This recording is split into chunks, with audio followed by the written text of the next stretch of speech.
Chapter 26. Varjak awoke. He was sprawled on the ground in the alley. His shoulder screamed with pain. Holly was gone. The bristly barking monster towered above him, its foul breath in his face, its big red tongue lolled out, glistening hungrily. It looked like it was getting ready to eat him. He was wrong to trust his instincts. This creature was worse than a dog. It was the most terrifying monster in the world. He had to do something. Shadow walking, the sixth skill. Think about nothing. Empty your mind of thoughts.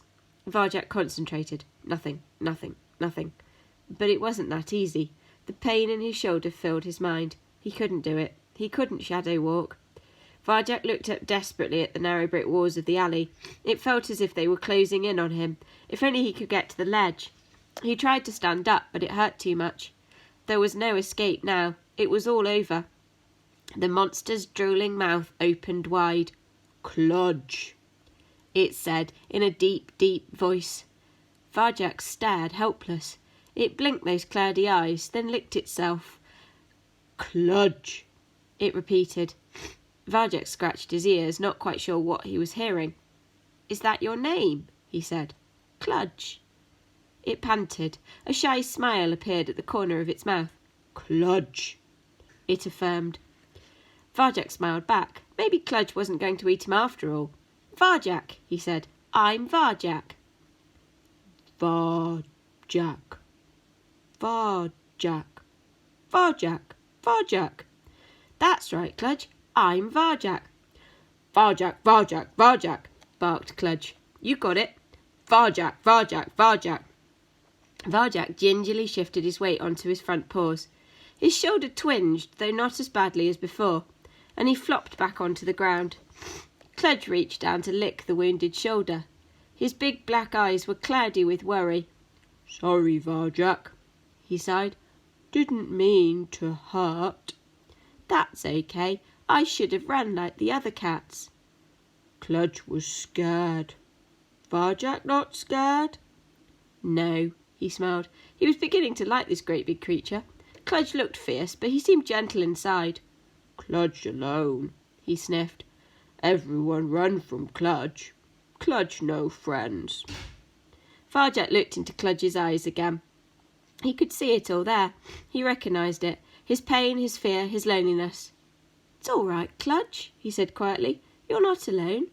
We'll be friends, you and me." "Friends?" panted Kludge. "Varjak? Kludge? Friends?" Varjak grinned. "Friends," he said. He tried to stand up again. This time his shoulder took the weight. "Friends," barked Kludge. He wagged his tail. "Varjak, Kludge, friends. Friends, friends, friends." "Varjak, Paw," said a gravelly voice. "This is a first. I've seen a lot of things in this city. I've even seen you hit Razor. But this is truly something else." Holly jumped down from the wall. "You did it? You talked to a dog?" She shook her head. "It's incredible. It's unbelievable. It's—" "A dog?" said Varjak. Kludge barked. "Yes, a dog," said Holly, keeping a safe distance from Kludge. "What did you think it was?" "He's not like the other dogs." "What other dogs?" "You know, the metal ones." Holly looked baffled. "I've never seen a dog like that." In the distance, the monster shrieked and roared. "Those ones," said Varjak, "the dogs that make that noise." Holly shook her head. "That's not a dog. That's a car." "A what?" "Car," barked Kludge. "Cars are fun. Kludge chase cars." "So they weren't dogs," said Varjak. "Let me get this straight," said Holly. "All the time you thought you were talking to dogs. What you were actually doing was talking to cars." Varjak frowned. He was confused. The metal monsters were dogs. He was sure they were. But had anyone else called them dogs? No. Now that he thought about it, he'd never known for certain what they were. He'd just assumed they were dogs because they fitted the Elder Paw's description from Tales. They filled his heart with fear. They had foul breath and deafening sound. And they looked strong enough to kill a man. But he had to admit, so did Kludge. Awareness, the second skill. Before you do anything, you must know what you are dealing with. Assume nothing. Be sure of the facts. That was exactly what he'd failed to do. He'd almost killed himself trying to talk to a car. A beginner's mistake, not the kind of mistake a cat who knew the way would make. He wouldn't make it now, and he was sure Sally Bones wouldn't either. Holly giggled. "What's so funny?" Varjak demanded. She pulled herself together, but only just. "You," she said. "Cars aren't even alive, you moron. You can't talk to a car." "You didn't think I could talk to Kludge either," reasoned Varjak. "Kludge only talked to friends," said the big dog. "See," said Varjak, "maybe cars only talk to their friends too." Holly couldn't control herself any longer. Her whiskers started to twitch, her body began to shake, and then she cracked up completely. Laughter streamed out of her and flew around the alley like a flock of birds. It was everywhere. It was contagious. Kludge rolled about on the ground, yelping and panting helplessly, and then Varjak found himself laughing too. He couldn't help it. He had to join in with them. It was a good feeling, light and free. He saw it all now, how he'd got it wrong. Of course cars weren't dogs. Kludge was a dog.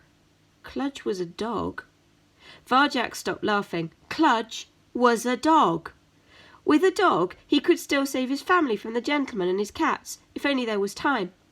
"Kludge, I need your help. I need you to scare a man. Can you do that?" Kludge stopped yelping and became very serious. He drew himself up to his full height and bared his yellow teeth. Holly's laughter trailed away at the sight. "Kludge scare everyone," said the great dog in his deep voice, "except Varjak." "Then let's go. There's no time to waste." Varjak turned to Holly. "Coming?" "Where?" "Up the hill. The three of us. We're going to save my family."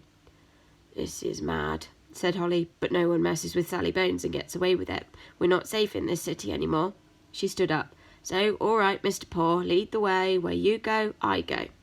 Something in Varjak soared at that moment. "Thank you," he said. "My friends."